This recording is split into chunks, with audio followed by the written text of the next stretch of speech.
サッカーをまとう Wear the game. Marc, huge congratulations. You're a Manchester City player. How does that sound? It's a relief, but yeah, very proud, really excited to get started. I'm very grateful to God. You've had a fantastic few years at Crystal Palace and you're now recognised as one of the best centre-backs in the Premier League. Just for any City fans who have maybe not seen you play quite so often, what are your strengths, what are your attributes and what kind of player are we getting?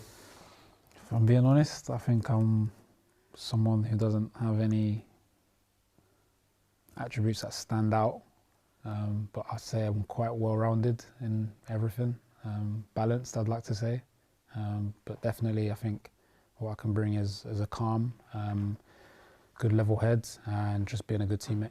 Your improvement in recent seasons has been kind of really rapid. What would you put that down to, that sort of vast improvement? I'm grateful that I've got good people around me, people that push me. So I'd say, you know, everyone always talks about product of your environment. I'm a product of having those people around me that push me, that help me every single day. And, you know, I'm glad that those people are in my life because, you know, they help me to get better.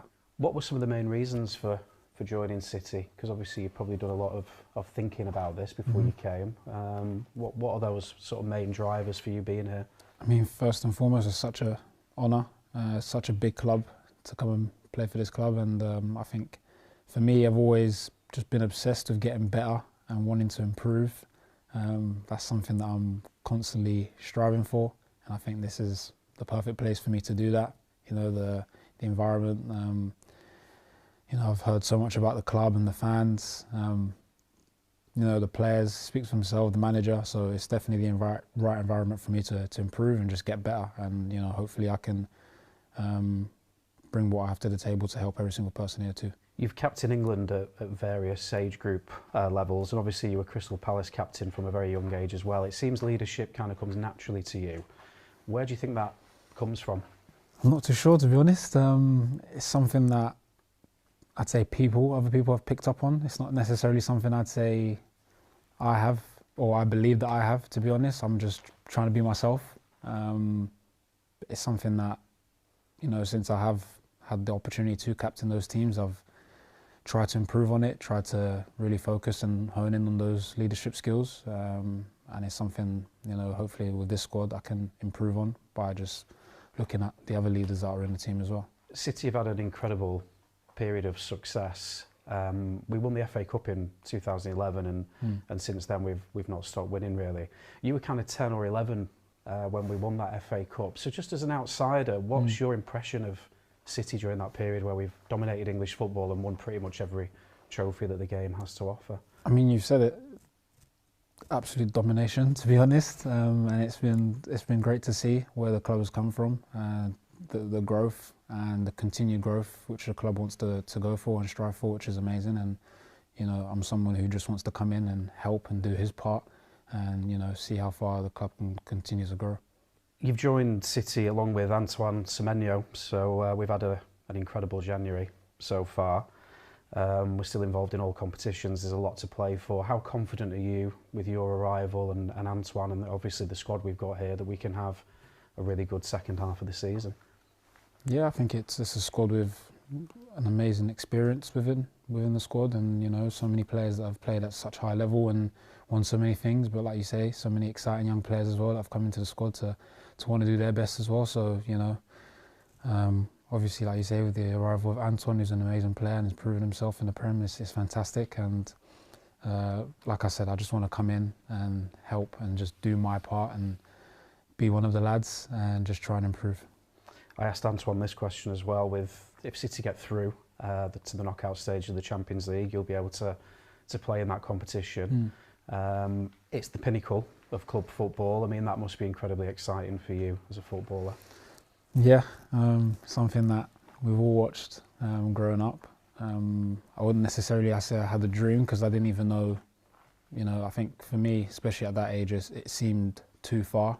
But yeah, it would be an amazing achievement, amazing honour to step out in front of the City fans in the Champions League game. So yeah, it'd be great.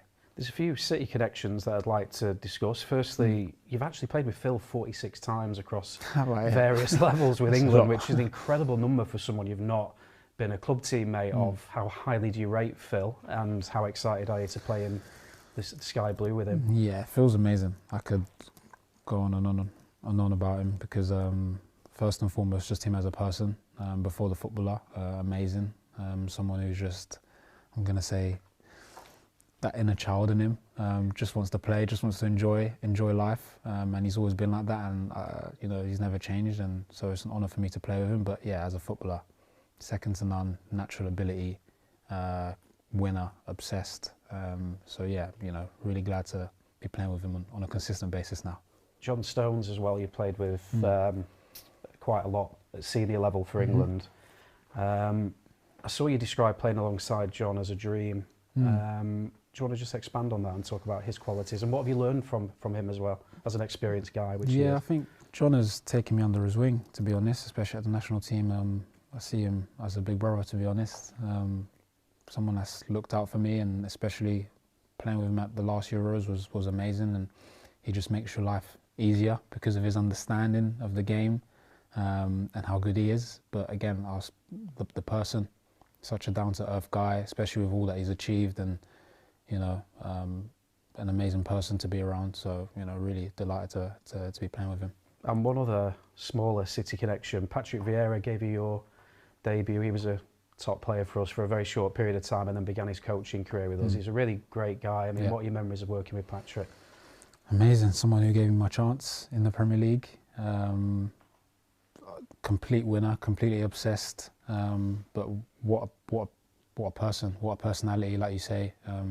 For someone who has done what he's done and is a man of that stature, I'd say, you know, for someone, he's so down to earth, and he looked out for me, continues to do so. So yeah, I'm really grateful to him and his staff and everything that he's done for me.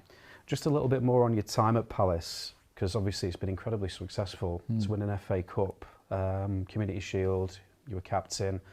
You've really kind of made your name and developed as a player and a person there. So I was just wondering if you could kind of sum up your experience at Crystal Palace. Yeah, I think it's kind of hard to put it into words because of, you know, being from South London and playing for a South London club. I can't understand how the fans see the club and what it means to them. So, you know, Palace means a lot to me. A big part of my life, and will forever always be a big part of my life, and I'm eternally grateful to them because without them I wouldn't be here. So, you know, I'm grateful to the fans, I'm grateful to every single person at the football club, and you know, I just wish them all the best in the future. And like any footballer who makes it to this point of their career, you've worked incredibly hard, and I know your family have made some serious sacrifices along the way as well. You know, when you were young, being able to pursue football. So what's your message to your mum, dad, sisters, etc. as you sit here today and you've got this amazing opportunity now to play for one of the biggest clubs in the world?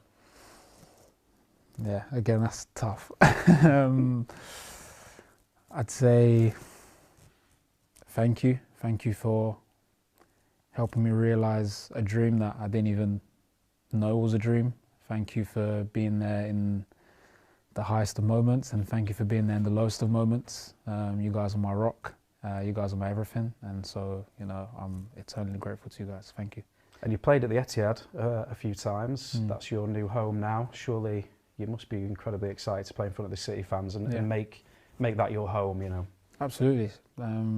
Such a beautiful stadium, to be honest, and then definitely when this place is rocking, it's unbelievable. So I've been on the end of a few losses here, and when it's loud, it's loud. So, you know, really looking forward to being here. And just one last one, away from the pitch, you know, when you're not on the, when you're not playing or when you're not training, I know you like books, films, that kind of thing. Just give the City fans an idea of how you disconnect from football and try and enjoy yourself in your free time. Yeah, like you say, I love a film, I love a series, love to read as well. Anytime I get to spend with my sisters, I spend it with them. It's always good because none of us are serious, always laughing and joking. And then love a coffee shop. So if there's any good coffee recommendations anywhere, then please let me know. It's a burgeoning thing, coffee in Manchester, so yeah, you think you've come to the right place. Marc, congratulations again, and we wish you all the best of luck with your time here at City. Thank you very much.